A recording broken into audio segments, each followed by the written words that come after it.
the idea that growth should exist is kind of by some people seen as an absolute horror and must not happen.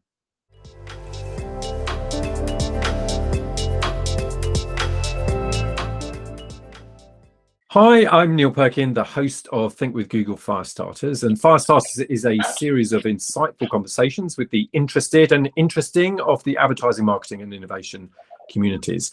And today I'm speaking with Leo Rayman. So Leo is the former CEO of Grey Consulting in Grey London, and now the CEO of a new green growth consultancy called EdenLab, which doesn't just advise companies on their net zero future, but also actually helps them to build it. So Leo, welcome to Firestarters. And I'd like to jump in with my first question, of course, which is, what's your provocation for the Firestarters audience? Love it. Thanks, Neil. And hi, everyone. Here's my provocation. There is such a thing as green growth, but until the marketing and creative community steps up to take proper responsibility for it, we've frankly no hope of building the post-carbon world we're all so desperate for. Tell me a bit more about that whole idea of there is such a thing as green growth, but marketing's role in achieving green growth. Why do they need to step up, and what are they not doing at the moment? So far, most of the environmental climate change debate is dominated, and rightly so, by people who are sustainability and climate science professionals. And they do an important job, and they raise our understanding and awareness.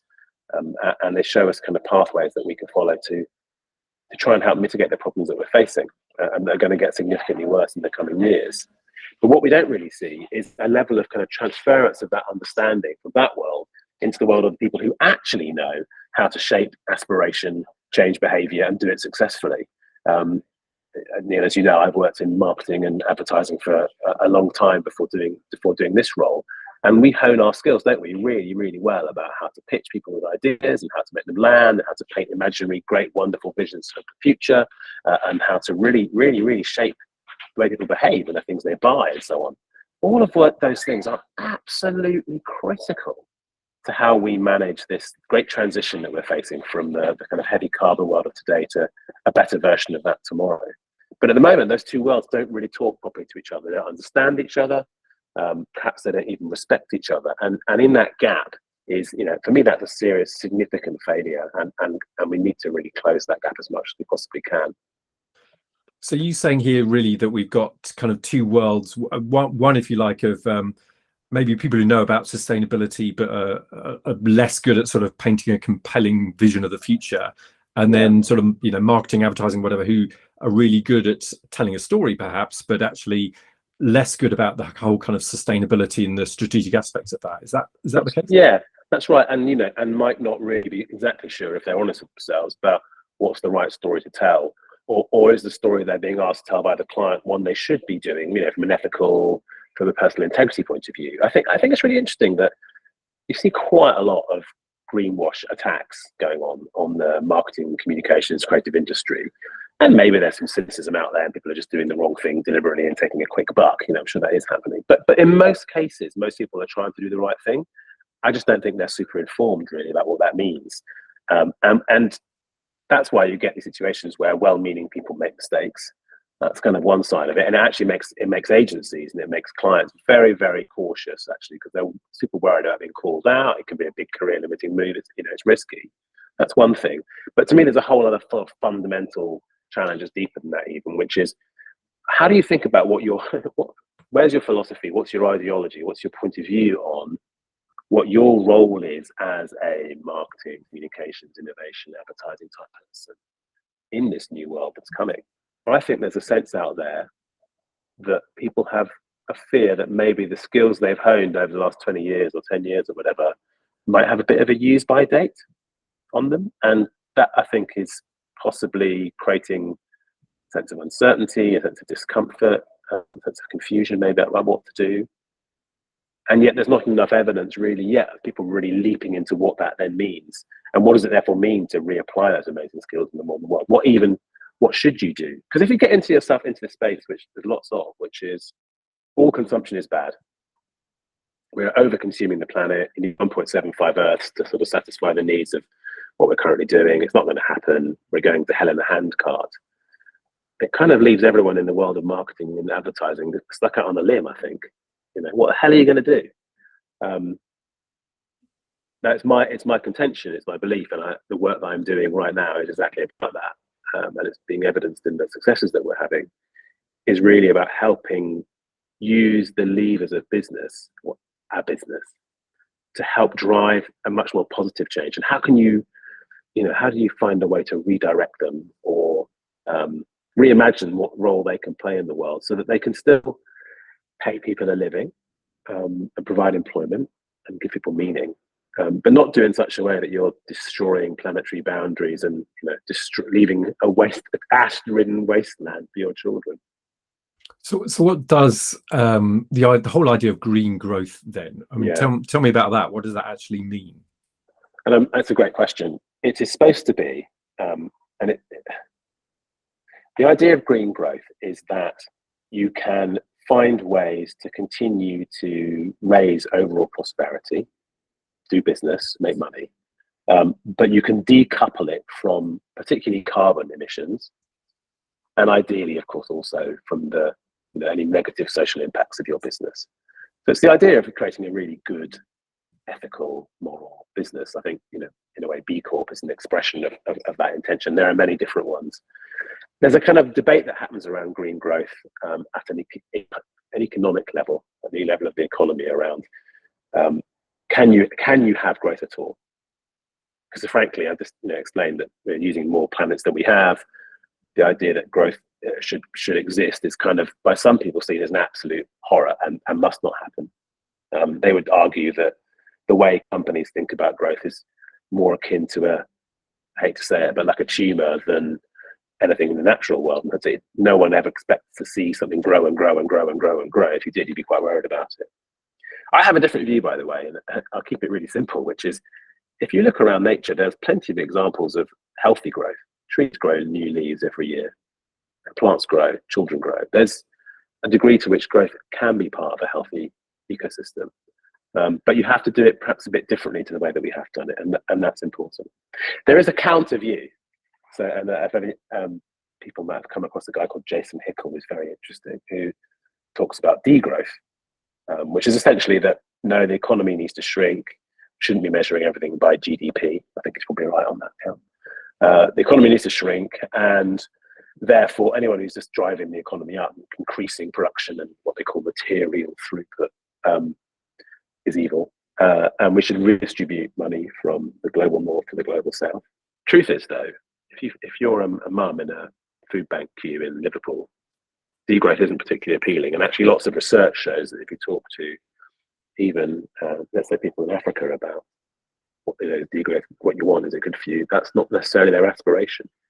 It's also, frankly, a really hard sell, because it may well be correct, and it may be that we all need to own one pair of shoes and constantly mend our clothes. I'm doing that, by the way, and live a different lifestyle. There's lots to be said for that. But trying to sell degrowth to the UK or the West, for example, or anywhere, is a really, really hard sell. And I think breaking the system is really what that's about. My view is that, at least for now, we need to try and bend the system hard, but not break it. So find other ways to do that. Let's make it a bit less political, economic, theoretical, and abstract, and a bit more real. So I think it's more nuanced than saying everything needs to be kind of totally shut down and shrunk. We have to find ways, I think, to shift businesses from what I like to call a dirty share of market, which is carbon intensive, potentially has slavery in there, there's lots of social injustice in the supply chain, to a clean share of market, a cleaner world where we might still be able to be in business and make some profit, but not necessarily doing it by extracting huge amounts of material out of the planet or emitting huge amounts of carbon into the atmosphere. I'm intrigued just to think about what this means in terms of how companies need to change, because this sort of phrase sustainability transformation is starting to kind of really pick up now. I thought you were going to say it was becoming kind of overused and no one knows what it means. Also true.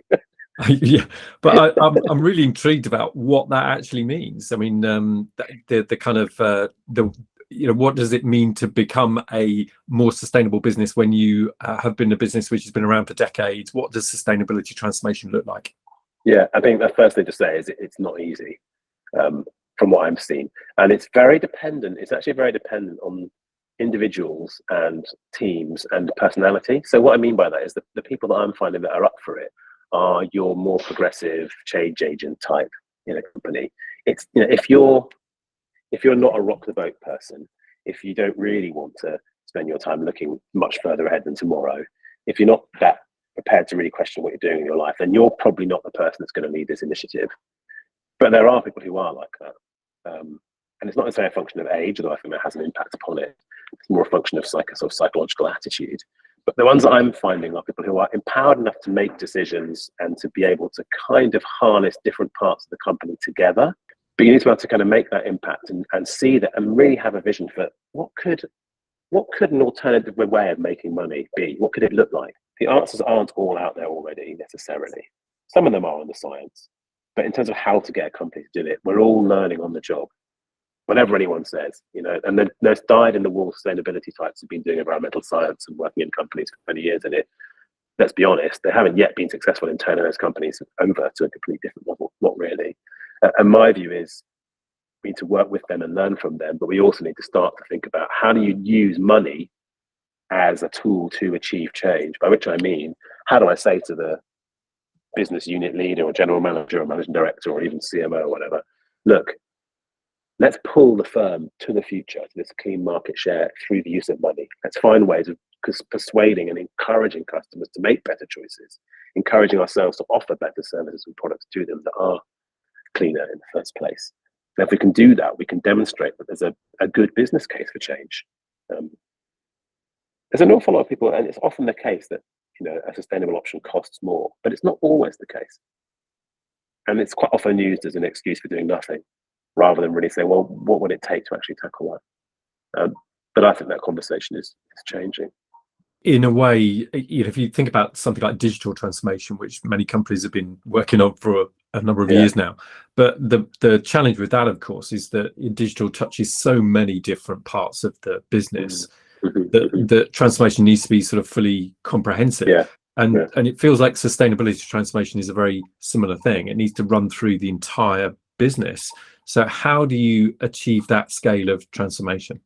I think you're absolutely right, and I had quite a few interesting conversations in the last year with people working there at the forefront of this who say, yes, it's just like the nature of digital transformation was, that digital revolution, which was, and by the way, remember how painful it was and how much learning there was. And I think a lot of the things that are the same are true. So, for example, I think people were very wary around, frankly, they didn't know enough. And because they didn't know enough, they didn't really want to show themselves to be stupid. But they didn't have the confidence, or unfortunately, to say, or I don't really know, can someone tell me? Not everyone did. And so they kind of hid from it. And then before you know it, you're way behind where the market needs you to be like a well-employed, employable kind of person for the future. And I think it's going to be the same here. I think you'll see a bit like a bunch of people didn't engage with digital in 2005, and by 2020, they couldn't get any work.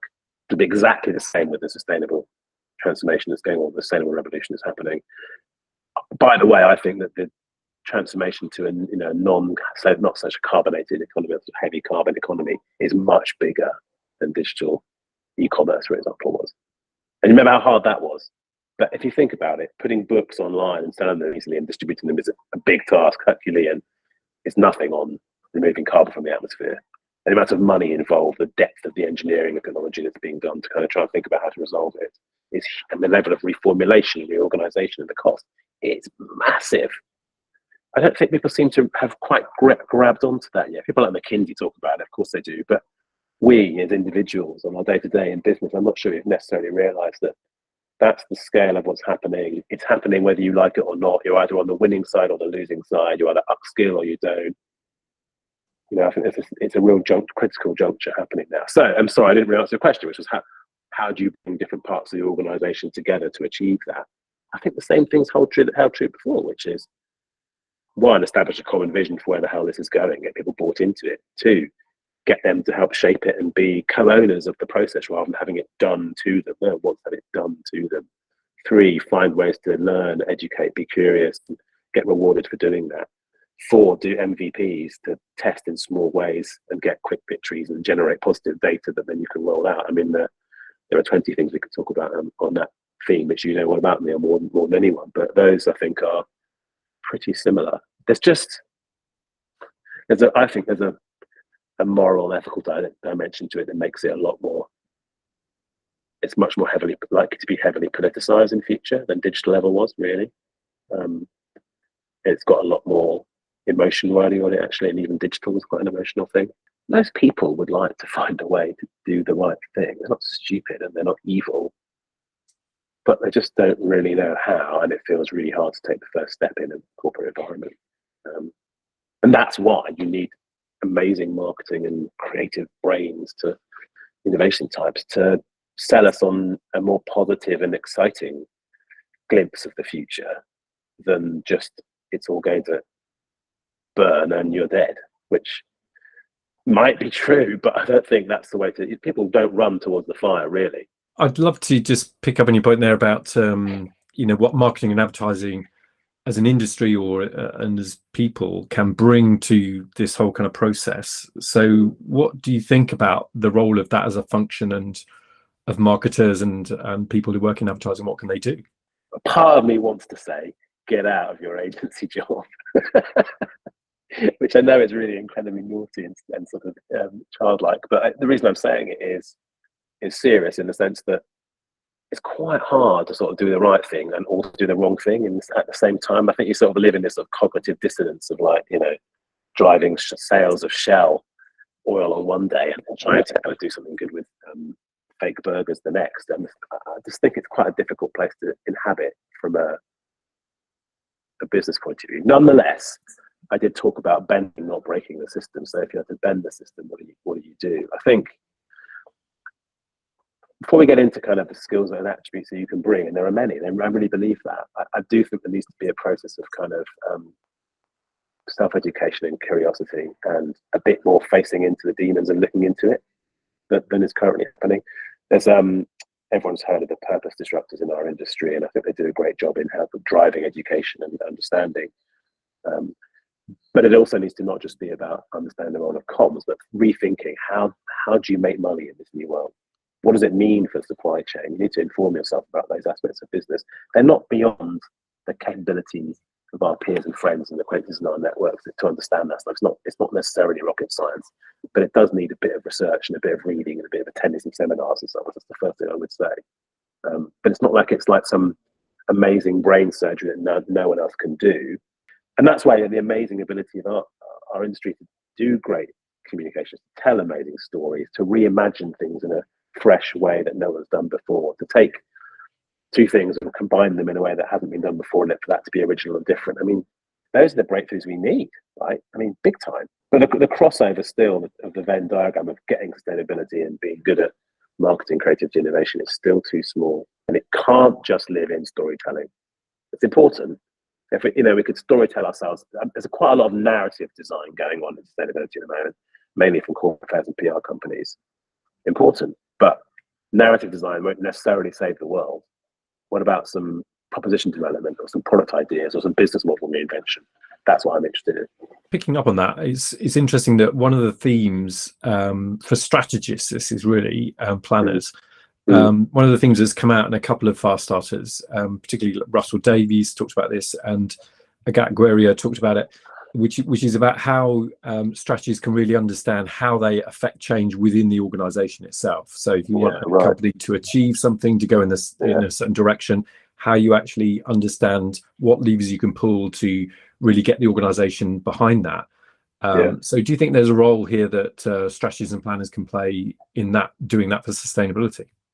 100%. I think in two ways, actually. One is, the most obvious one, I suppose, is being more attuned to and plugged into the commercial argumentation and the commercial strategy of the firm. Work best, really, this was the advice from the Cambridge Institute of Sustainability Leadership course that I did and that lots of people do.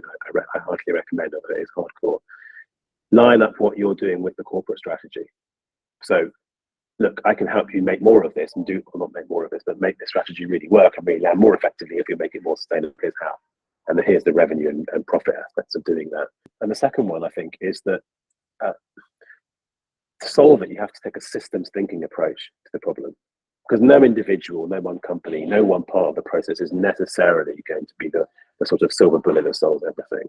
So you need to look at the whole system and understand how they fit together. I think people in strategy and planning roles in our industry are actually really good at seeing the whole picture and seeing how the parts fit together. That's what they do, isn't it? So how can you get that understanding, get that learning, touch on all components, and then start to form a more holistic picture? On that note, we've run out of time, unfortunately, but my thanks to you for being part of Firestarters. It was a pleasure to be back. And I've always loved it. It's always great to be involved, and I think you do a brilliant job at hosting it. So thank you. Brilliant, thank you. And if you are listening, watching, don't forget to, of course, to share or subscribe. And my thanks again to Leo for being part of Firestarters. Thank you very much. Thanks a lot.